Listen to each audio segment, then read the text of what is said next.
আমার আপনার নবীজিকে নিয়ে জিব্রাইল আলাইহিস সালাতু ওয়াস সালাম প্রথম আসমানের দরজায় পৌঁছায়া গেলেন।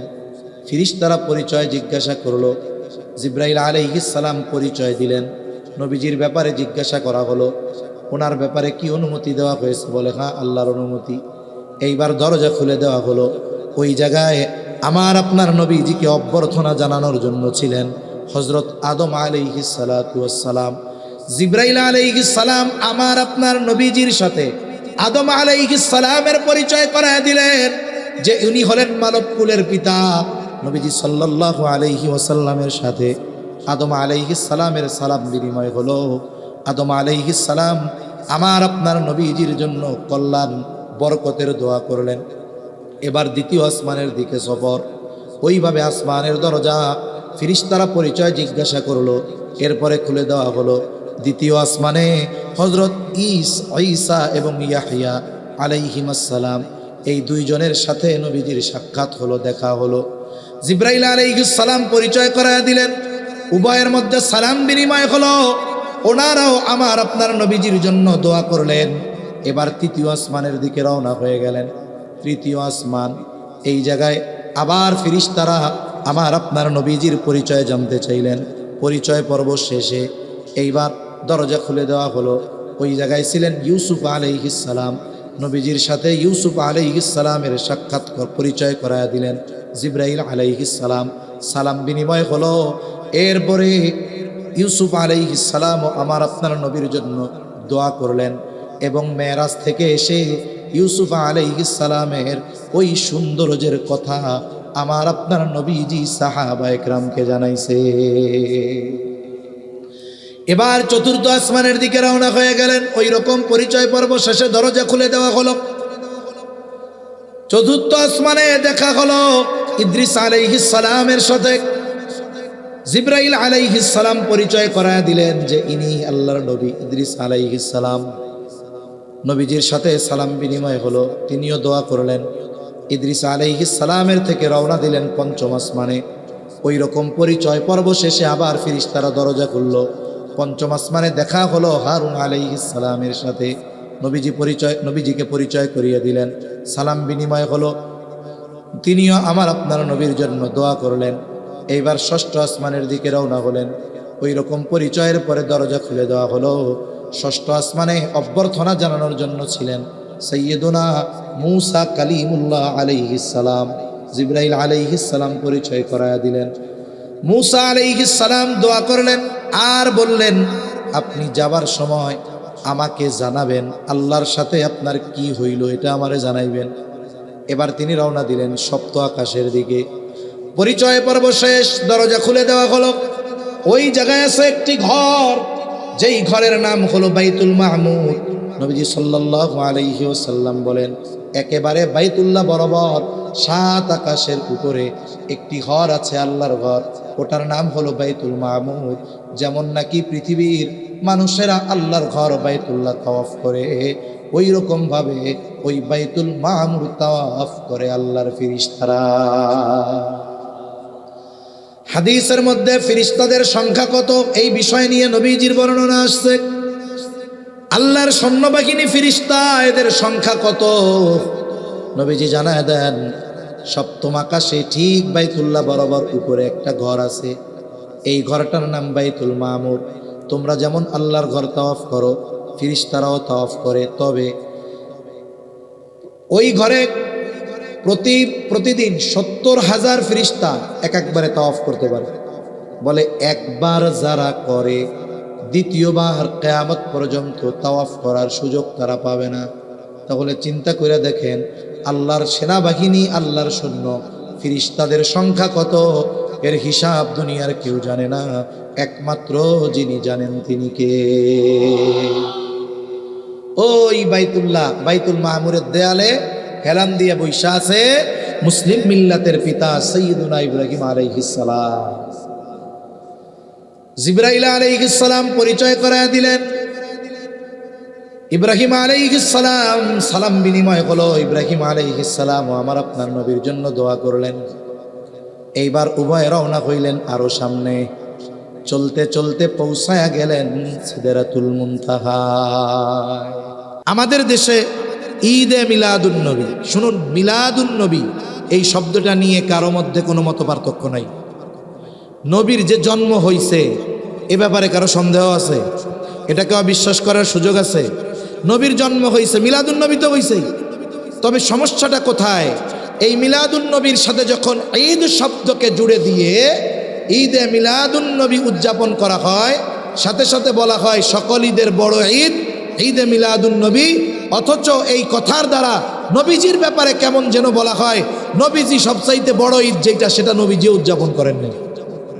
নাউজুবিল্লাহ বলেন। ঈদে মিলাদুন্নবী এটা নবীজি উদযাপন করছে। যদি এত বড় ঈদ হয়ে থাকে, ইবাদত হয়ে থাকে, তাহলে তো নবীর করার কথা, সাহাবা একরামের করার কথা, কেউ করে নাই। কিন্তু আমাদের দেশের একদল মানুষ বানায় ফেলছে ঈদে মিলাদুন্নবী। যাক গেল। এরপরে কয়েকদিন আগে চট্টগ্রামের এক জায়গায় দেখি একটা কনফারেন্স হবে। কি কনফারেন্স? কয়েক বছর আগে দেখছি মেরাজুন্নবী কনফারেন্স, মেরাজুন্নবী সাল্লাল্লাহু আলাইহি ওয়াসাল্লাম কনফারেন্স। এই বছরই মনে হয় দেখলাম এক জায়গায়, সেইখানে কনফারেন্স হবে ঈদে মেরাজুন্নবী সাল্লাল্লাহু আলাইহি ওয়াসাল্লাম কনফারেন্স। একটু চিন্তা করেন বেদাত কেমনে হয়, বুঝতে পারছেন? ঈদে মেরাজুন্নবী, ঈদে মেরাজুন্নবী সাল্লাল্লাহু আলাইহি ওয়াসাল্লাম কনফারেন্স বানায় ফেলছে। অথচ এই মানুষগুলো ইবাদতের নামে এই ধরনের বেদাত করতেছে, অথচ মেরাজ থেকে নবীজি যা নিয়ে আসছেন সেই শিক্ষার আলোকে তাদের জীবন তারা গড়ে না। ঠিক কিনা বলেন? মূল কথা হলো কয় তারিখে হয়েছে, কোন মাসে হয়েছে, এটা যদি কেউ না জানে তার সগীরা গুনাহ হবে না। কিন্তু মেরাজ হয়েছে, ইসরা হয়েছে, এই ব্যাপারে যদি সে ঈমান বিশ্বাস না রাখে তার ঈমান থাকবে। তাহলে যেহেতু এই মাসে মেরাজ কেন্দ্রিক কিছু কথা হয়, ইসরা কেন্দ্রিক কিছু কথা হয়, আমরাও এই বিষয়গুলো নিয়ে একটু জানবো। সাথে সাথে কিভাবে আমরা মেরাজের শিক্ষার আলোকে বাকি হায়াত অতিবাহিত করতে পারি এই কথাগুলোও জানবো। এখন আসুন, নবীজি সাল্লাল্লাহু আলাইহি ওয়াসাল্লামের ইসরা হয়েছে, মেরাজ হয়েছে। প্রথমে হয়েছে ইসরা। ইসরা হলো জমিন থেকে জমিনে ভ্রমণ, আর মেরাজ হলো ঊর্ধ্বলোকের ভ্রমণ। রাসূল আকরাম সাল্লাল্লাহু আলাইহি ওয়াসাল্লাম মেরাজের লম্বা বর্ণনা করেছেন, হাদিসের মধ্যে আসছে। আমি শুধু মৌলিক কয়েকটা পয়েন্টের কথা আপনাদের সাথে একটু মুযাকারা করব। প্রথম বিষয়, মেরাজ যে হয়েছে এটা কি স্বপ্নে হয়েছে না বাস্তবে হয়েছে? এই বিষয়টা নিয়েও আলোচনা আছে। কেউ কেউ বলে স্বপ্নে হয়েছে মেরাজ, বাস্তবে হয়েছে ইসরা। কেউ বলে উভয়টাই স্বপ্নে হয়েছে, কেউ বলে উভয়টাই সশরীরে হয়েছে। এখন কথা হলো, সশরীরে হওয়া বা যাওয়া এটা আল্লাহ যদি চায় তার বান্দার জন্য অসম্ভব কোনো কিছু নয়, বরং এটা আল্লাহর জন্য অতি অতি অতি সহজ, অতি সহজ বিষয় আল্লাহর জন্য। রাসূল আকরাম সাল্লাল্লাহু আলাইহি ওয়াসাল্লাম ইসরা ও মেরাজের সফর শেষ করে যখন তিনি ফিরলেন মক্কায়, সর্বপ্রথম এই ঘটনা তিনি তার চাচাতো বোন উম্মে হানিকে বলছেন। উম্মে হানিকে বলার পর তিনি বললেন, খবরদার, এই ঘটনা আপনি কাউরে বইলেন না, তাহলে কেউ আপনার কথা বিশ্বাস করবে না। উপরন্তু যারা আপনার সাথে আছে এরাও হয়তো আপনার থেকে দূরে সরে যাবে। কারণ একটা মানুষের দ্বারা রাত্রের কিছু অংশে মসজিদে হারাম থেকে মসজিদে আকসা, সেখান থেকে সপ্ত আকাশ পাড়ি দিয়ে একেবারে আল্লাহ তাআলার সাথে কথোপকথন করে আবার ফিরে আসা, এটা অসম্ভব। কেউ আপনার কথা বিশ্বাস করবে না। এই যে মানা করছে নবীজিকে বলতে, এটার দ্বারাই বোঝা যায় যে মেরাজ ইসরা এটা স্বপ্নে নয়, বরং এটা বাস্তবেই হয়েছে। কেন? কারণ হইল, একটা মানুষ মনে করেন, আমি যদি একটা স্বপ্নে দেখি, কি স্বপ্ন? আমি স্বপ্নে দেখলাম আমি বাংলাদেশের প্রধানমন্ত্রী হয়ে গেছি, স্বপ্নে দেখছি প্রধানমন্ত্রী হয়েছি। বলেন তো এটাকে কেউ কি স্বাভাবিকভাবে গুরুত্ব দিবে? সেও স্বপ্নে দেখতেই পারেন, বাংলাদেশের প্রধানমন্ত্রী না, আপনি আমেরিকার প্রেসিডেন্টও হয়ে যাইতে পারেন স্বপ্নে। স্বপ্নে আপনি গোটা পৃথিবীর প্রেসিডেন্ট হয়ে যেতে পারেন। তার মানে স্বপ্নের কথা যদি বলা হয়, মানুষ এটারে গুরুত্ব দিবে না। কিন্তু যদি আমি আজকে ঢাকা শহরে গিয়ে ঘোষণা দেয় আজকে থেকে আমি বাংলাদেশের প্রধানমন্ত্রী, প্রধান উপদেষ্টা, তাইলে যেই জায়গা দাঁড়ায় ঘোষণা দিব ওইখান থেকে আর নিচে নামা যাবে না, ওর আগে মোটামুটি জেলখানায় নিয়ে যাবে, ঠিক না? স্বপ্ন যদি হইতো, নবীজি যদি বর্ণনা করতেন, কাফেররাও এই বিষয়টা এত গুরুত্ব সহকারে নিত না। স্বপ্ন হইতে পারে, যদিও নবীদের স্বপ্ন ওহী, কিন্তু কাফেররা এটারে গুরুত্ব দিত না। কিন্তু মেরাজের ঘটনা বলার পর কাফেররা কি পরিমাণ গুরুত্ব দিয়েছে, ইনশাআল্লাহ সামনে আমি কথাগুলো বলবো ইনশাআল্লাহ। তাহলে নবীজির মেরাজ সশরীরে, আর যিনি সপ্ত আকাশ সৃষ্টি করেছেন, গোটা পৃথিবী সৃষ্টি করেছেন, গোটা সৃষ্টি জগৎ, যার নির্দেশ ব্যতীত একটা গাছের পাতাও নড়ে না, সেই মালিক যদি চান তার হাবিবকে সাত আকাশ পাড়ি দিয়ে সকল প্রতিবন্ধকতাকে দূর করে তার কাছে নিবেন, এটা তো আমার আপনার রবের জন্য অতি অতি অতি সহজ। জন্য অনেক সময় অনেকে আমাদের বিশ্বাসের দেয়ালে ফাটল ধরাতে চায়। এখন আসেন মেরাজের শুরু কিভাবে হলো। হাদিসের মধ্যে আসছে, নবীজি বলেন, আমি হাতিমে কাবার মধ্যে শুয়েছিলাম।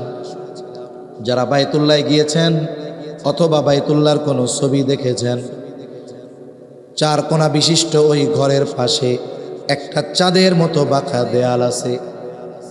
যদিও এই ভেতরের অংশটা মূলত কাবার অংশ ছিল, কিন্তু কাফেররা এই ঘর সংস্কার করার সময় অর্থের অভাবে ওই জায়গাটাকে বাহিরে রাখতে বাধ্য হয়েছে।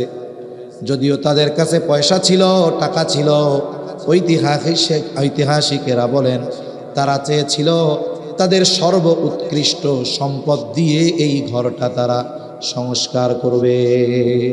মনিটরের আওয়াজ বাড়ান, রিভার্ব দেন, আওয়াজ ছাড়েন মনিটরের, আরো অনেক ছাড়েন। তাহলে তারা এই কারণে যে আমরা সবচাইতে উৎকৃষ্ট সম্পদ দিয়ে ঘরটা সংস্কার করব, টাকা পয়সা শেষ, যেই পরিমাণ আছে তাতে যেই ঘর হয় বাকি অংশ বাইরে থাকে, তাহলে বাইরে রাখছে, ওটা ঘিরা রাখছে। এই হাতিমে কাবার মধ্যে শুয়েছিলাম, জিবরাইল আলাইহিস সালাম আসছে, ওনাকে ঘুম থেকে উঠে নিয়ে গেছে, জমজম কূপের পাশে নিয়েছে। এবার ওনার বুক বিদীর্ণ করা হয়েছে, যেটাকে বলে শাক্কে সদর, বক্ষ বিদীর্ণ করা হলো। মেরাজের আগেই নবীজিকে প্রথম বক্ষ বিদীর্ণ করা হয়েছে এমনটা নয়। প্রসিদ্ধ বর্ণনা মতে দুইবার আমার আপনার নবীজির সিনা চাক বা শাক্কে সদর করা হয়েছে। একবার হলো আমার আপনার নবীজি যখন হালিমাতুস সাদিয়ার বাড়িতে ছিলেন, ওই সময়টাতে একবার, আওয়াজ বাড়ে নাই কিন্তু মনিটরের আওয়াজ বাড়াইতে বলছে, আরো ছাড়েন, আওয়াজ ছাড়েন, আরো রিভার্ব দিয়ে আওয়াজ ছাড়েন, টনটন করেন আওয়াজ। একবার হলো হালিমাতুস সাদিয়ার ঘরে যখন তিনি ছিলেন, ওই সময় একবার তার শাক্কে সদর সিনা চাক করা হয়েছে। শিশু সুলভ কিছু বিষয় থাকে মানুষের, আমার আপনার নবীজির মধ্য থেকে ওইগুলো বের করে দেওয়া হয়েছে। আর দ্বিতীয়বার মেরাজের পূর্বে রসুল আকরাম সাল্লাল্লাহু আলাইহি ওয়াসাল্লামের সিনা চাক করা হয়েছে এবং সব কিছু বের করে জমজমের পানি দিয়ে ধৌত করে আবার সেটাকে প্রতিস্থাপন করা হয়েছে। যখন আজ থেকে 150-200 বছর আগে এই হাদিস উলামা একরাম আমাদের শুনাইতেন, অনেক ইসলাম বিদ্বেষীরা তখন বলতো মেরাজে যাওয়া এটা তো বহু পরে, যদি একজন মানুষের বুক চিরে ফেলা হয়, সেখান থেকে যদি সব কিছু বের করে ফেলা হয়, এই লোকটা বেঁচে থাকবে কেমনে? পয়সা থাকলেই না এরপরে সে মেরাজে যাবে। কিন্তু আজকে চিকিৎসা বিজ্ঞান এটা প্রমাণ করে দিয়েছে, একজন ব্যক্তির ওপেন হার্ট সার্জারি যখন করা হয়, গোটা বুক চিরে ফেলা হয়, একেবারে হার্ট সহ সব কিছুকে বের করে ট্রেনের উপরে রাখা হয়। এবার যেই রক্তনালীগুলোর মধ্যে ব্লকেজ আছে সেগুলোকে হয়তো বাইপাস করা হয়, অথবা যেটাকে রিং পরানো যায় রিং পরানো হয়। তাহলে চিন্তা করে দেখেন, আবার পরিপূর্ণ সেন্সলেস করার প্রয়োজন হয় না, বরং সে সজাগ থাকে, স্ক্রিনের মধ্যে দেখতে থাকে, আর ডাক্তার তার অপারেশন চালাতে থাকে। এটা এখন সাধারণ একটা বিষয়, অথচ এটা সাধারণ হলেও এই জ্ঞান মানুষকে যিনি দিয়েছেন তিনি কে? আরো জোরে বলেন কে? ওই আল্লাহ আমার আপনার নবীজির সিনা চাক করাইছেন। এটা কি কোনো জটিল ব্যাপার হলো? হযরত আনাস রাদিয়াল্লাহু তাআলা আনহু থেকে বর্ণিত, রাসূল আকরাম সাল্লাল্লাহু আলাইহি ওয়াসাল্লামের এই সিনা চাকের ব্যাপারে তিনি বলেন 10টা বছর তিনি নবীজির খাদেম ছিলেন। 10 বছর। কয় বছর? জোরে বলেন। আওয়াজ সুন্দর হইল না তো, আওয়াজটা টনটন করেন। আরো নষ্ট হয়েছে আওয়াজ মনিটরে, আওয়াজ ছাড়েন, টনটন করেন মাইকের মধ্যে। ভোকাল দিবেন না, টোন দিবেন, বেস দিবেন না। 10 বছর আমি খাদেম ছিলাম রাসূল সাল্লাল্লাহু আলাইহি ওয়াসাল্লামের। নবীজি সাল্লাল্লাহু আলাইহি ওয়াসাল্লামের এই সিনা চাকের ব্যাপারে বলেন, ওয়াকাদ কুনতু আরা আফরাল মাখিতি ফি সাদরিহি সাল্লাল্লাহু আলাইহি ওয়াসাল্লাম। হযরত আনাস রাদিয়াল্লাহু তাআলা আনহু বলেন, আমি রাসূল আকরাম সাল্লাল্লাহু আলাইহি ওয়াসাল্লামের বুকে সেলাইয়ের দাগ দেখেছি। তার মানে নবীজিকে যখন সিনা চাক করা হয়েছে, এটাকে আবার সেলাই করা হয়েছে। এই যে কাটার দাগ, সেলাইয়ের দাগ, এটা আমি নবীজির বুকে দেখতে পেয়েছি। সুবহানাল্লাহ। এইবার নবীজি সাল্লাল্লাহু আলাইহি ওয়াসাল্লামকে নিয়ে সফর শুরু হলো। সফর যেই বাহনে হয়েছে সেই বাহনের নাম হলো বোরাক। বোরাকটা দেখতে কেমন? হাদিসের মধ্যে আসছে ফাওকাল হিমারি ওয়া দুনাল বাগাল, গাধার উপরে, তার মানে গাধার চাইতে বড়, খচ্চরের চাইতে ছোট, আকারটা এরকম। ছোটবেলায় আমরা মাহফিলগুলায় যখন যাইতাম দেখতাম অনেক মানুষ কিছু পোস্টার ব্যানার বিক্রয় করত। আমাদের সময় ছিল এইগুলা। পোস্টারের মধ্যে দেখতাম একটা ঘোড়ার মতো, উপরে মাথার মতো মানুষের, 2 হাতে 2 পাশে 2টা ডানা, নিচে লেখা এটা হলো বোরাক। নাউজুবিল্লাহ। কেন? চিন্তা করছে এটা তো ঘোড়ার মতো, তাহলে বডিটা ঘোড়ার মতো। আবার হাদিসের মধ্যে আসছে বোরাক কথাও বলতে পারে। এখন তাইলে তো মানুষের মাথা লাগবে, এবার মাথার কাছে লাগাইছে মানুষের মাথা। আবার স্বাভাবিক ঘোড়া হলো হাইটা চলে, দৌড়ায়া চলে, আর এটা তো উড়া চলে, উড়ার জন্য ডানা দরকার, এবার লাগাইছে 2টা ডানা। এখন এই ছবিটারে বলতেছে যে এটা হলো বোরাক। নাউজুবিল্লাহ। বোরাক দেখতে কেমন? ওই যে আকারটা কেমন নবীজি হাদিসে জানাইছেন, সব একরকম, কিন্তু তফাৎ কি? গাধার চেয়ে বড়, খচ্চরের চাইতে ছোট। এখন এর গতিটা কেমন? বারকুন শব্দের এক অর্থ হলো বিদ্যুৎ। বোরাক এটা বারকুন শব্দ থেকে আসছে। এই জন্য কেউ কেউ বলে এই বোরাকের গতি হলো বিদ্যুতের গতি, আলোর গতি। আর বিদ্যুতের গতি হলো সেকেন্ডে 1,86,000 মাইল। সেকেন্ডে 1,86,000 মাইল বোরাকের গতি। তবে যদি কোনো বাহন এমন হয় যে সেকেন্ডে 1,86,000 মাইল গতিতে ছুটে, তাইলে কোটি কোটি বছর পার হয়ে যাবে ওই গতিতে, কিন্তু প্রথম আসমানের নিচের তারকাগুলা পর্যন্ত পৌঁছাইতে পারবে না। বোরাকের গতি কত? নবীজি সাল্লাল্লাহু আলাইহি ওয়াসাল্লাম জানিয়েছেন, বোরাকের গতি হলো দৃষ্টিসীমার শেষ পর্যন্ত। তার মানে প্রতি পদক্ষেপে সে 1,86,000 মাইল নয়, বরং প্রতি পদক্ষেপে সে দৃষ্টির সীমার শেষ পর্যন্ত অতিক্রম করতে পারে। আমাদের দৃষ্টি কত দূর পর্যন্ত যায়? পৃথিবী থেকে সূর্যের দূরত্ব 9,30,00,000 মাইল। আমরা পৃথিবী থেকে সূর্য দেখতে পাই, তার মানে আমাদের দৃষ্টি সূর্য পর্যন্ত যায়। যখন আকাশ পরিষ্কার পরিচ্ছন্ন থাকে রাতের বেলায়, অনেক তারকা উঠতে দেখা যায়। তারকা, এক একটা তারকা, নয়েজটা কমান। প্রথমে সুন্দর হইল, এরপরে নষ্ট হইল কেন? আওয়াজটা বুঝলাম না। আমরা যে তারকাগুলো দেখি, তারকা, এই তারকাগুলো যদিও দেখতে ছোট দেখা যায়, কিন্তু এক একটা তারকার আকৃতি এত সুবিশাল যে পৃথিবীর চেয়ে বড় 9,30,00,000 গুণ যেই সূর্য, ওই রকম মিলিয়ন মিলিয়ন সূর্য একটা তারকা গিলে খেয়ে ফেলতে পারবে। সুবহান। এই তারকারাজিও আমরা দেখতে পাই। তাহলে আমাদের দৃষ্টিসীমা কত দূর?